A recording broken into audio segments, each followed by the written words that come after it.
并不是所有的乘客都会买账，他要尽快寻找下一位买主。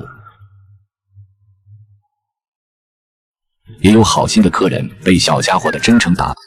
在他们看来，孩子们赚钱的举动已经超出了交易的范围，让顾客自愿掏钱的原因，或许也是他们勇敢的精神。时间过去半小时，巴赫已经赚到了4雷亚尔，他成功利用自己的智慧与勇气赚到了第1桶金。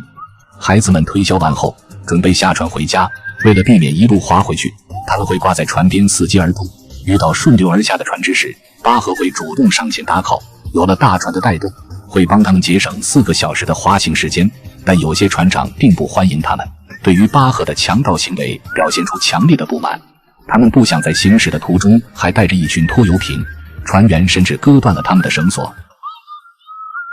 类似这样的情况，孩子们并不少见，但割断绳